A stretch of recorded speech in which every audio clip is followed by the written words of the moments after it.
Welcome to TecoGuide, the only app designed to help you navigate your college and career journey in the quickest and most affordable way. This podcast is brought to you by EdTechity, dedicated to opening doors to higher education and career opportunities for all. What's up, everyone? It's Professor G, and do I got a treat for you? This is Eric Guerra. Right. Eric, if you don't know who Eric is a dedicated public servant. He is on the city council for Sacramento, right? He is mayor pro tem for Sacramento, which is a vice mayor. We'll talk about that a little bit later. You know, I still need to understand what all the fancy words are. But not only that, you're a product of Northern California. I believe you're originally from Esparto, which is a tiny ag town out here in Northern California, and you're homegrown here. You made it through the university system, et cetera, et cetera. So we're going to talk about that today. So Eric, thank you very much. Muchísimas gracias for making the time to be here with us today. Well, thank you, Professor G. Glad to be here. A little correction, though. My story actually doesn't start in Esparto. Really? Tell me where it starts. Yeah, it starts in this little Purépecha village in the mountains of Michoacán called Jeráguaro, Michoacán. And it's not that far from, it's in the Sierra Madres, but not that far from where all the monarch butterflies from Canada, the United States, all go down. I've been there. The mountain ranges where the butterflies. Yes. As a kid, I remember going up to the ranges for los azufres, the hot mountain pools. You know, my parents and my family were all agrarians.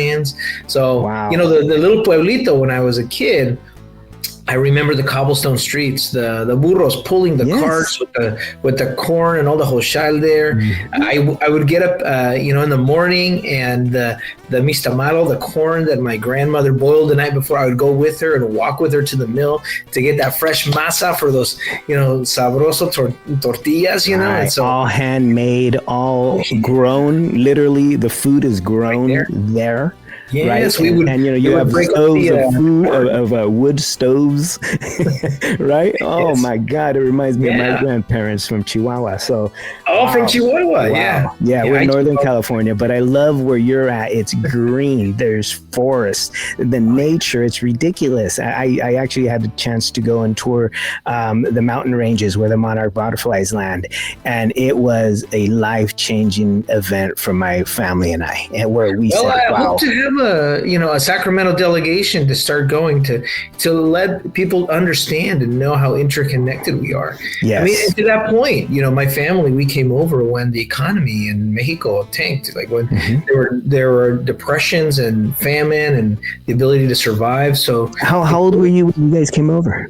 The first time was about 4.5, 5. And, my younger brother was there. My mother actually, my dad had a green card, but he had to hire a coyote to get us across the border. My mother had to run, and my brother and I were in the back of a van that moved us across. And, my family, very similar stories, man. My family's the same. Yes, we came to work. We came to prosper. We came to really help this country, right? Get to that next level. Wow. So we ended up in Esparto, home of the Spartans, as they say. Why Esparto? Why there? My dad had worked with some folks in Dixon and Esparto when he first was there. My grandfather knew a Spaniard, the Apodacas from Winters. And so, we worked on all the orchards, the tomatoes, and we knew because, we worked on pear orchards and also peaches in Mexico. So, so it was things that we understood. Yeah, farm working family. Yes. Look, I got the Sun Mad Raisins poster behind me. That's right. I saw that in there. So I come from the same campesinos. I'm proud of it. Yeah, exactly. Which to this conversation, I'll tell you, it's important because I reflected back when you talk about survival, right, and surviving things. We will confront challenges always in our life, and sometimes they feel. Some challenge that we feel we cannot. Hold on. What a coincidence. Nothing is a coincidence, brother. Nothing. What are the odds that I grabbed this cup when I poured my tea my gosh. Interview? And I had no idea you were from there.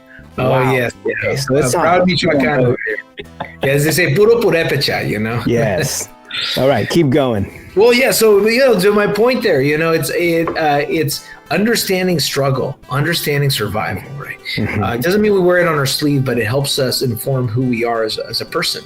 And I didn't understand how to really go and pull that in until I was in that engineering program, through good counseling and advice. And there were points in my life, particularly when I was a farm worker at the age of 16, that I wanted to give up, because I didn't see hope or opportunity, and didn't understand that stress. But being that understanding, like, how, hey, things are tough, but you can work through them. You can understand how to resolve that pain and how to move forward. Those were my experiences that I always bring back deep in me when I find myself in that situation. And at Sac State, the same thing. The long days, the insecurity, the lack of ambiguity, not knowing where you're going. If you can think about what it feels like when the lights are off at night, and in El Pueblo there was no lights, it's like it was right. When it got dark, it's dark. It's dark. It's like you might have one little focal for like the whole room. So that's it. You hope it doesn't go out, But yeah, so that darkness, it's unsettling, right? Wow. So not knowing where you're going. Yes. And not knowing, And then add delayed gratification, right? Delayed gratification. Like, you have to go into this knowing that, I'm not going to be successful and wealthy tomorrow or next month. Correct. Or a year from now. This is the long, this is the marathon. It is that we're running here. And then working, farm work. Me too. My dad, our choice of crop was grapes. Down in the Monterey County, Salinas area, right? Lechuga, lettuce, broccoli, and then grapes. And so my family, the same thing. I grew up helping my dad, driving out to the ranchos and doing work, on the weekends, doing work sometimes into the evening when it was harvest time. So I resonate with a lot of what you're saying. Then you don't see, it's beautiful being out there. Don't get me wrong. The first 45 minutes,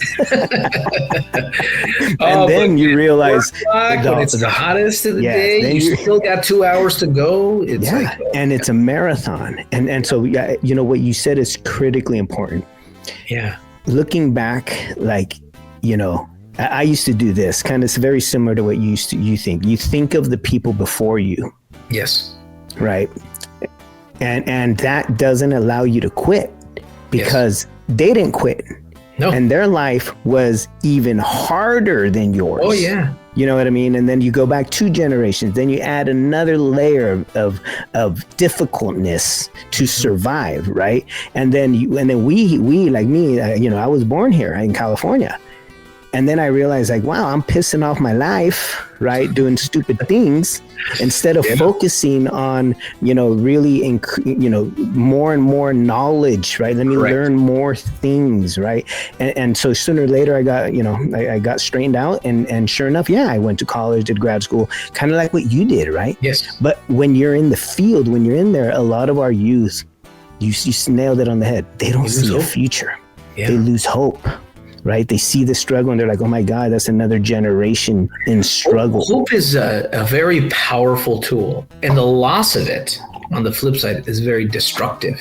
Yes. And I think that's an important thing to help, young people understand how to seek and how to look to find hope, and how to, understand that many times those opportunities are falling right in front of them and they don't recognize them, and that people are there willing to help.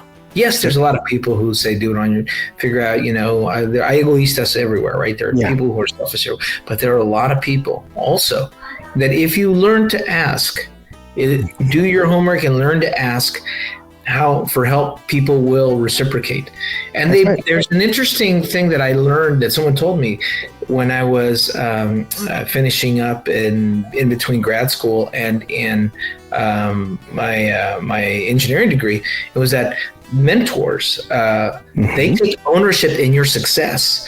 So they actually thrive on the fact that you succeed, and so they want to help you succeed. So let's make this practical. Who were your mentors, right, at the different stages of your life, and how did you find them?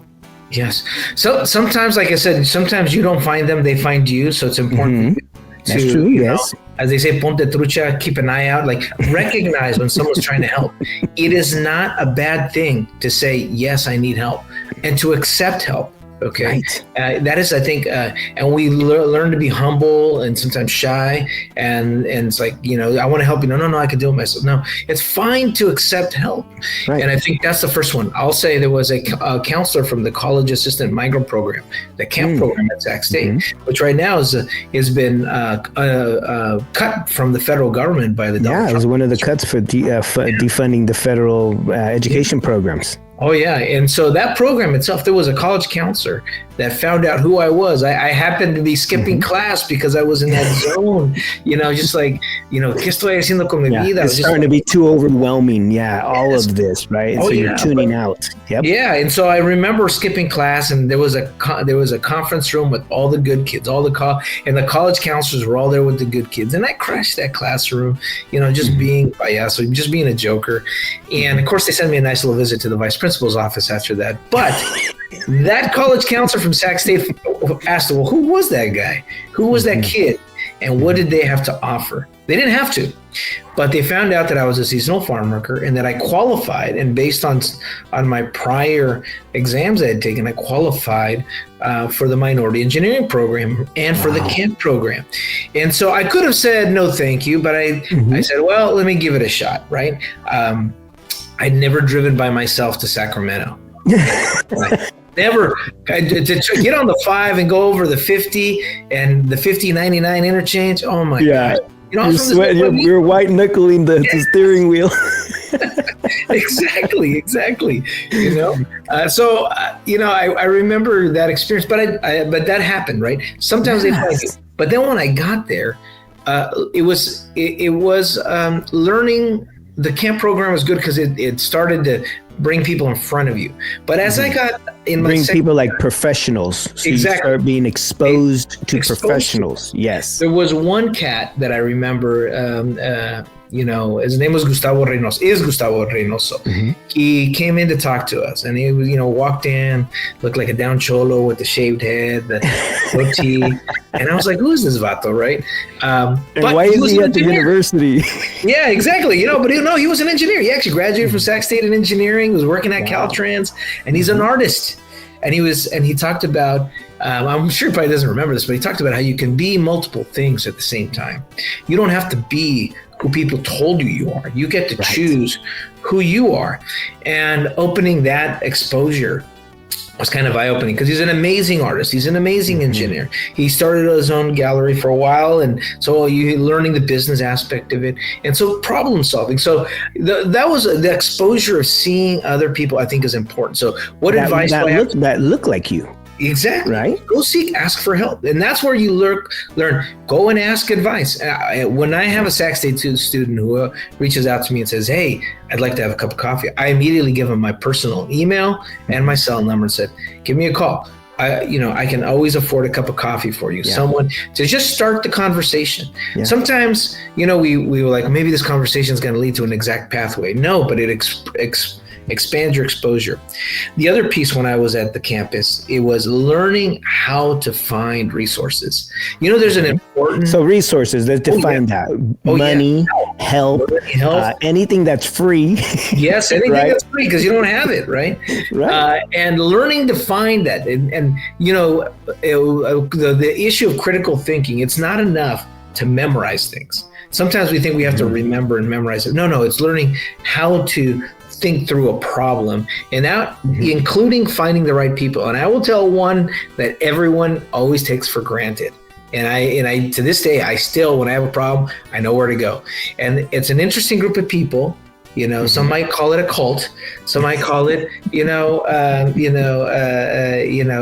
unique subset of our society, but it's called librarians. Yeah. And librarians, like you figure out, and these librarians, when you walk into a library, man, most people just walk right past them. But they're always there waiting to see if someone going to ask me a question, someone going to ask me. And they are research experts. Their entire education is on finding things. They're your finders, right? And they help you what the librarians helped me do was learn how to create questions, not to find answers, create questions to narrow to find out where you were. And it was just so amazing when I remember when I asked, very shyly, this librarian a question, and it was like I made their day.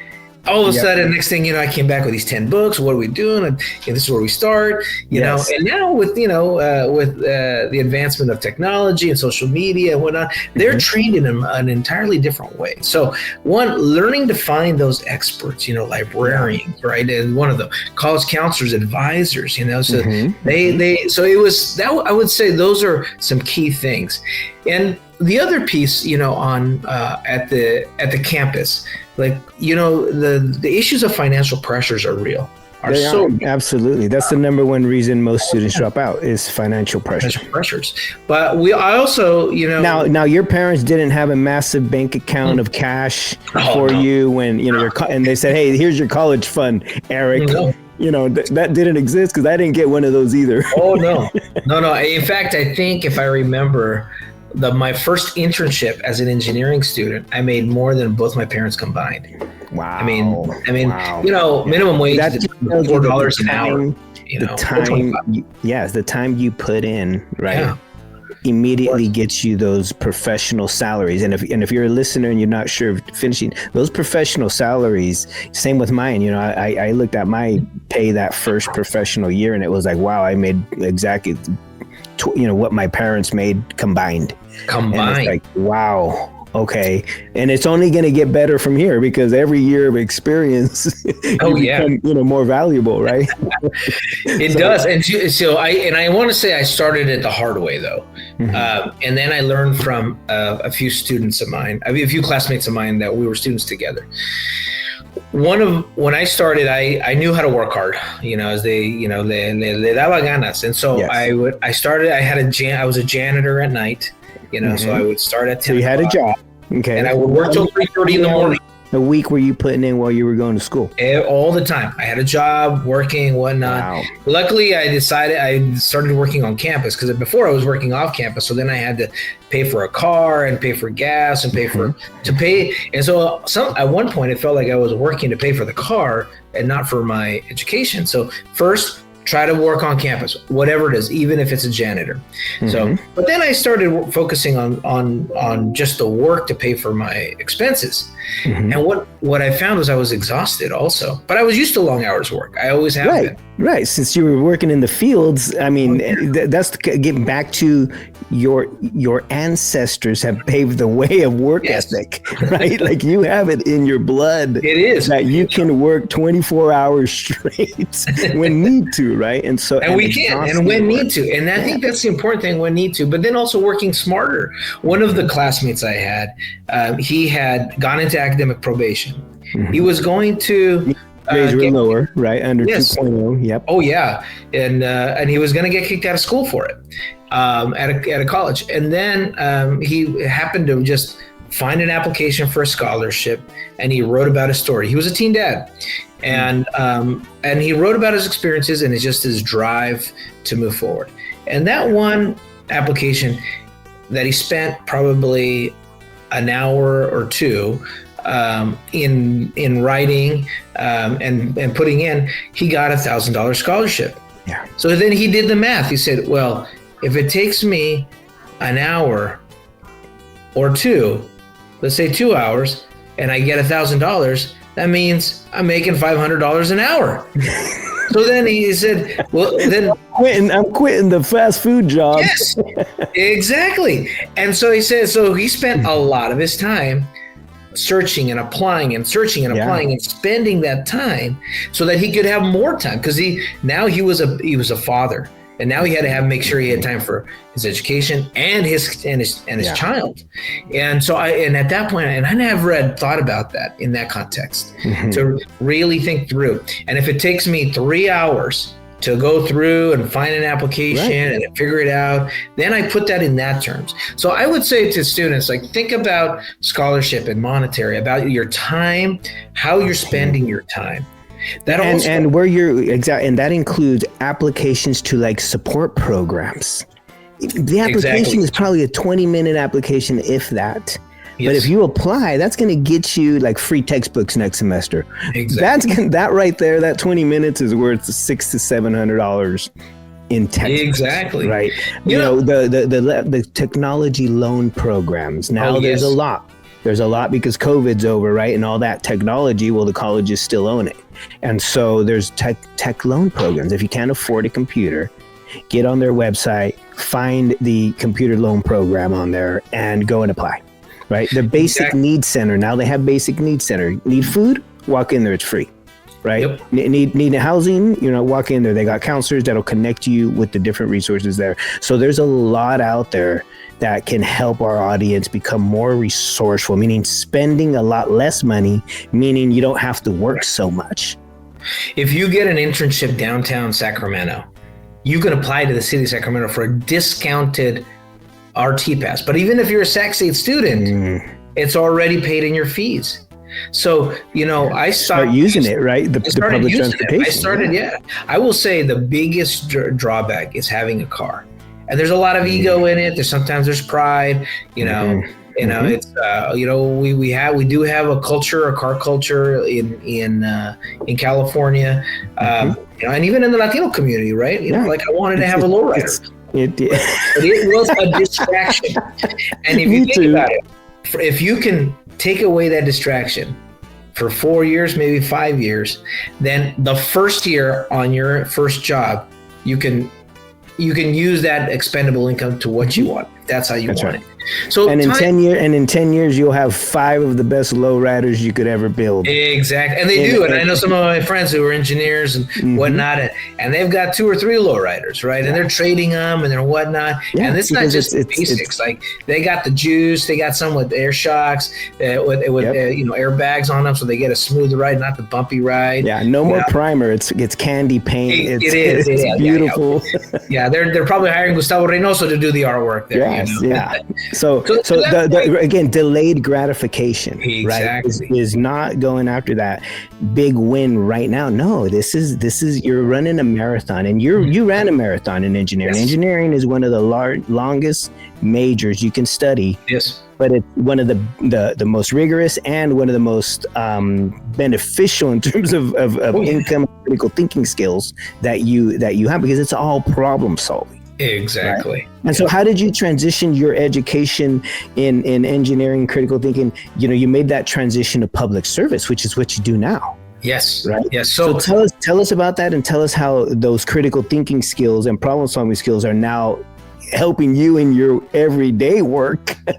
Well, I'll tell you, I don't want to simplify it this much, but when you learn how to solve a formula, right? You need to identify what are your constants, what are your variables, and in a function, sometimes you have the desired goal, right? The outcome, or parallel assumptions, right? If you have 2 things, so learning to identify your parameters. So if you're going through your education, your engineering training, your math training, you're going to start learning about models and in those models, understanding what are the variables and what are the assumed constants, then you can solve an equation. And so I started using that critical thinking methodology to asking questions, right? Well, what are the things that we don't know? First of all, versus trying to say what is it that we do know, and I understanding what you don't know helps you dig deeper into the problems you're solving. So I learned those critical thinking things. Later on, I ended up working for Senator Gil Cedillo, who wrote the driver's license bill for undocumented immigrants. And when I was there, I had the opportunity of being the architect and the drafter of the California Dream Act, because I saw a problem. Wait. So this was while you were doing your university work. You end up working. Yes. I had just graduated, and then. And then I decided, and he said, you should, if you want to do this work, you should pursue a master's. So your bachelor's isn't the end. Right. But when I was in your bachelor's isn't the end. It's your starting point. It's again, great. I love the way you say that. It's just a starting point. It's just the starting point. And that's what got you to do your master's in public policy? Exactly. Exactly. That's what because I remember when I was a student, there were genius other students who were also immigrants, but unfortunately, I was fortunate to get into the final application to get a green card, to be able to get into citizenship. There were many who were young enough that their parents, for fear or whatever reason, didn't file during that Immigration Reform Act of '86, and then they lived the same life, but they were geniuses. They were super smart, but they couldn't afford to apply for Cal Grants or any student aid. So I took that experience and understood those issues and understood, hey, they are California high school graduates. The law right now says California high school graduates can get the same in-state tuition, but still, that's a lot of money. So then I when I was with Senator Cedillo, and I started taking these public policy courses, I learned, okay, well, let's write a law. Let's make the components of a law. Let's become the law writers. Exactly. To get some it's all funding. logic. Wow. Yes. So you were part of that team. Yes. And it took a long time too. And that's where I realized, okay, things. No, I remember it came up a few times. Yes, it came up and then it was kind of eliminated the first time or something like that. And then you guys kept on it until the right time where they allowed it to pass. Yeah, and now it's like a no-brainer. You go to a financial aid workshop, and they're like, oh, you need the Dream Act form. Oh, here's the Dream Act form right over there. No big deal. Yeah, no big deal. But back then it was controversial. So also having the courage and also to talk about it, because the framing around being illegal or undocumented or even an immigrant, right? So I always felt so confident to talk about how brilliant and how embedded these students that grew up in our high schools who and loyal and committed. It's like, wow, yes. And that's who we want. That's who we need to be. So so I learned those critical thinking skills during that time, and I also learned failure too. I remember I got a D in my differential equations Fourier series class. Yeah, advanced math class. Yes. Oh, yeah. It was a tough one. I think it's called DSP, digital signal processing, was if I remember. Dr. Warren Smith, an amazing engineer, did a lot of work on digital signal processing and for medical device technology. Gave me a D, and I wasn't paying attention. Right. I was distracted, and I fell behind, and one thing led to another. It's like, but you know what? He said, Eric, I know you can do this work. I'm going to give you this D, and I will see you next fall. And right after that, it's like, okay, yes, sometimes you fall, and learning how to fail. Yes, is just as fail important. Gracefully. Exactly. Learning how to fail, how to, take the time to feel that pain, but then move forward, right? Yeah, and chalk it up as I learned. What did I learn? When you fail, we forget to ask ourselves, what did I learn? So that next time the opportunity presents itself, if I choose to take it on, right, it might have a different outcome. Exactly. And those engineers, those that have been so lucrative, have tried and failed. Yes. Now, let's be honest, like some of them have come from backgrounds where their families create a safety net. So one of the things that I think of as a parent now, I want to create safety nets so my son can take risks. Right. Absolutely. That's the difference where if people tell you I did it on my own bootstraps, I tried and failed. Well, did you have a safety net? Because when you don't and you fall, and that's part of the fear here.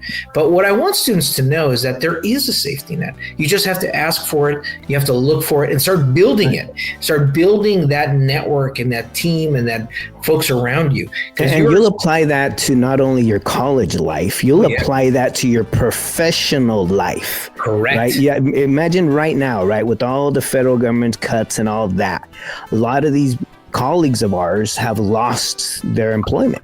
Oh, yeah. Right. And it's the network that then catches them and redirects them into an opportunity that may exist. Right. And so think of that as a young person out there listening to this, is these skills that Eric's talking about, you're going to have those forever. And the better you get at them, right, the safer your net is. Oh, yes.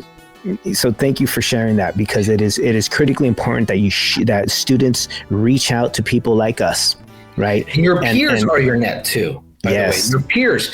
I think about Daniela, who was in my class, and she always helped me because I was like, sometimes I was so lost. I was like, I don't even, what are they? You don't even know what you don't know. Exactly. I was like, I don't even, she's like, well, let me break it down. You don't know that, and I think about Clara as well. And Jose, from Woodland, all those, they always, we helped each other. And then I remember when it came to physics, man, I was like on it, like I was on fire, and they were lost. And I said, well, let me break it down in this way, And so what happens is when you learn, and as a student, I will tell you, the best time to make friends, this is the advice that I got from Senator Cedillo, the best time to make friends is when you don't need them. Make friends, right? Get to know your classmates, get to know your colleagues. Because if you have that perseverance, you help each other, you will succeed. And when you succeed, you will have those colleagues in your career as well. And when you have challenges and you make relationships and you're having trouble in a class or something, those friends many times come to your aid before you even ask them. But you have to do that work to be able to build that relationship with your classmates. It would be a mistake if you went to class, did your homework, and left class and went to a job. That is probably one of the worst mistakes you can make as a student. Go to class. You want to spend time on campus. You want to spend time networking in student clubs. Were you part of any clubs or groups? Yes, I got involved in student government, and partly because I was frustrated, that the student engineering students couldn't get money for their competition projects and senior projects. And that the student government at that time, Associated Students Incorporated, ASI, was funding barbecues and hot dogs, which was fine. That's part of college. But I said, hey, you aren't, you're not giving us $1 for any of our labs or any of these other resources. I got to pay for this stuff. And so I ran for student government. I got elected as the representative for the engineering school. Of course you did. And then I realized, hey, you know what? The most important positions here are the ones that control the money. So I appointed all my student friends that were engineering to the student financing committees. And so they started funding all the competition trips so that students could go compete, could go get those experiences. And it was a little frustrating for the other groups. They liked their barbecues. No, but that's another dose of politics at a micro level, right? At the university level, which the student governments at your colleges, they run a lot of money. They do. Even the student government at Sacramento City College, they got a lot of cash that they distribute. So you want to be part of that decision-making party. Oh, yes. You got to run for office. You got to run and you got to be engaged. And when after that, the engineering students, I was like, I got to go back to engineering. They were like, no, we want you to run for student body president.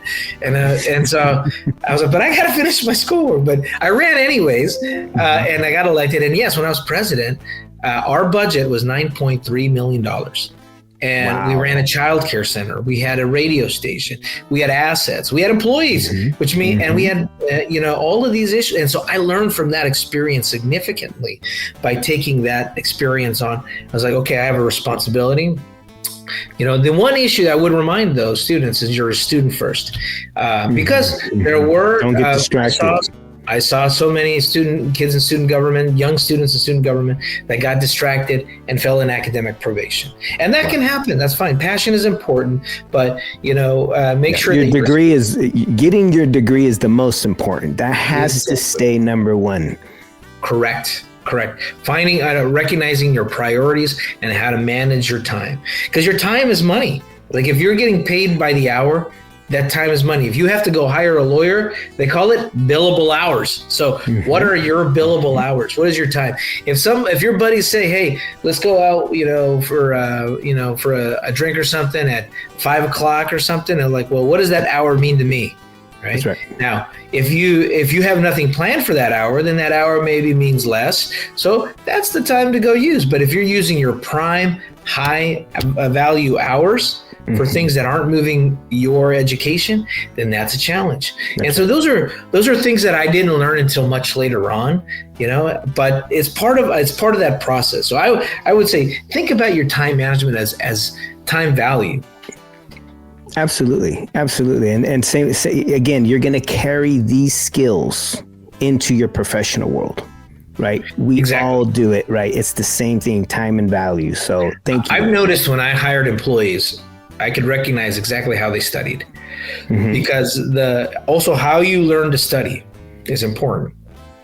When you go to the classroom and the teacher's writing things on the chalkboard, you should be writing everything he says and listening and writing everything he puts on the board and writing everything he says. Yes, it's important to do all the reading that they give you, but what they're writing and saying is what they will test you on. Same thing goes in the real professional world.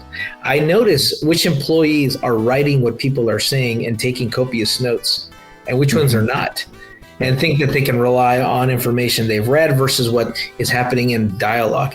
And how they organize their notes and prepare for their exam is how employees later on organize their work and prepare for their work product.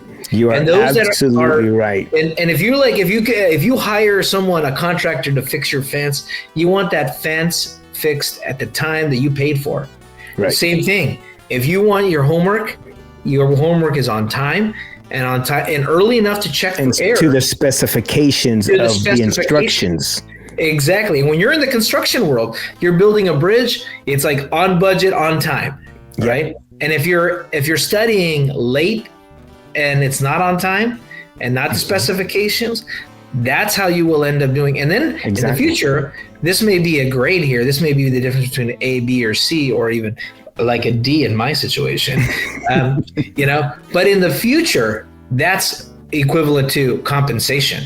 If you finish your contract early, you get a bonus. If you finish it late, you get fined. If you mess up the specifications, you get sued. If you have a good work product, you get referred and you get more business and you get more money in that direction. Exactly, because it all revolves around that money, right? Because money drives those contracts. Exactly. And time is money. And one of my buddies who's more of a civil engineer, he goes, man, I try to get everything done under budget, under time. Exactly. I go, when you get it under budget, under time, you saved your organization a ton of money. That's how you're really standing out from the crowd. And it starts all the way back to when you're in school. It right? does. How much time do you put into being, not sloppy, right? Like, let's just be real. I was in high school, I was super sloppy. I had to kick that out the window in order to become a professional and actually get things done at a much nicer level. So thank you for saying that, because a lot of our kids, you're right, the practicing that you got to take notes. You do. I just record. Trust your memory. It gets worse than you get. but when you're writing it, even if it's just shorthand or whatever, it's sticking here more, right? So next time you even listen to it on your phone, because you recorded it, now it's the third, fourth time you're listening to it. That's now in long-term memory. And then not to take away from technology, but being able to listen and watch people's facials, the nonverbal gestures, right? Those are enormously powerful in the message they're trying to send. And you're getting a different message when you're seeing that. And so the other thing too is things happen. Like, it's important to get in the practice of trying to do things early and on time, because things happen, if you can start to try to work on your homework, you might, if you do have a job, they may call you in, say, hey, we need you now. And you want to meet that time frame. That's going to mess up your schedule. If you're working on a job site, if you're working on a project, you might have, a natural disaster that'll happen, or one of your partners in that company, is off or fails or whatnot. Things do happen. So it helps you plan better. And, as I was told, we never wake up in the morning planning to fail. We never wake up in the morning saying, today I'm going to suck and I'm just going to ruin it all. Right. No, we wake up in the morning, thinking things are going to be hopefully optimistic, but we don't plan to fail, but we do fail to plan. And many times when we fail to plan, we don't make that gap for as we call it in engineering, redundancy sometimes. Now too much redundancy slows a project down, but redundancy sometimes helps us with security, right? With backups, like figuring out what you're going to do. So thinking all those things about making sure you plan appropriately, have as much time, you're going to enjoy your time even more so. And when you're less stressed, you do better. I think that's the other piece. Yeah. And if you had to do it all over again, right, is engineering or any other major, what would you do? Man, I loved engineering. Gosh, you did electrical and electronic, right? Again, I think your focus was electrical and electronic engineering. Electrical and electronic engineering, yes. And I love the technology. And I think if I could do it over again, I probably would have still stuck with some level of electrical engineering, but I probably would have done physics. And I love the concept of physics. And that's your go-to subject. And physics and maybe theology, because physics is the understanding of how things work. And theology is kind of like the thinking of how we believe things are working in the development of our social construct, right? The things physics can't explain because those consciousness. Things. Exactly. Yes. So those are two interesting areas where, and would I've loved to maybe worked at Lawrence Livermore National Labs or Lawrence Berkeley National Labs, creating and thinking of new things. I probably would have maybe have done something like that. However, also knowing that I enjoy being politically involved and engaged, I would have also known how to do that. Now I didn't know that you could become an engineer at the same time join professional organizations like PEG, the Professional Engineers of California Government. They're a very political organization. Yes, their job is to make sure that engineers have contracts, but they also donate politically to campaigns or involved in social justice efforts. And they do lobbying and they do lobbying and that kind of stuff. Like I would have learned differently how to get my political passion involved while I also have a career passion. Yeah.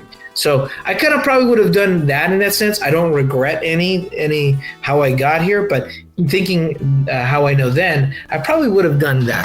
Now, thinking back, the kid in the field, right? And to everything that has happened to you to date, could you have predicted that? I couldn't have, and I think there's no way. There's no way. You can't predict the future, but you can control your actions today, and I think that's the understanding that what you do today, you cannot have a fruitful tree until you actually plant a seed. That's right. And then the watering, and then has to water every day.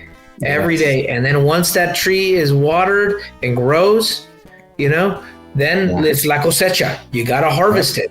That's now you're discovering that it's producing fruits that you never thought or could have even imagined, because when you were thinking of the future, correct, you were a 16, 17, 18-year-old young man, 25-year-old young man, just living life, surviving. But it changes, and that's what we try to tell people, the listeners, is same with mine. Growing up in Salinas Valley, there's no way I could have told you that at this age, we'd be developing technology, that we've been trying to change the education system to produce more graduates, right? I would have said, you're crazy. I hate school. Yeah, same thing. Yeah.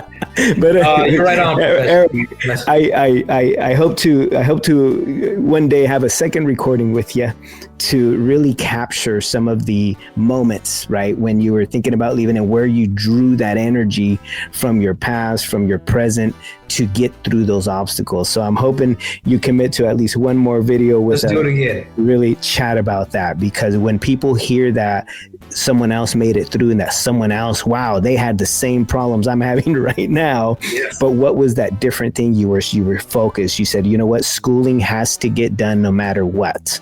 Right. So you had your jobs, you were going to school, you had, I'm sure relationships that failed and you were going to school, jobs that failed and you were going to school. That one constant was, I need to make sure I stay in school. Correct. That's correct. Yeah. Keeping that path forward. Yeah. Last thing I'll just say is, two big phrases, I'll say three. Obviously, sí se puede. Yeah. La lucha sigue, and aquí estamos y no nos vamos. Couldn't have said it better myself. Thank you very much, Eric Guerra, Councilman, Sacramento, California. Thanks, Professor G. Have a good one. Thank you for tuning into TecoGuide, the app focused on bringing you tools and content to help you make better decisions about school, life, and career. We hope this episode has inspired you to pursue and excel in your own educational and career journey. Don't forget to subscribe, follow, and share.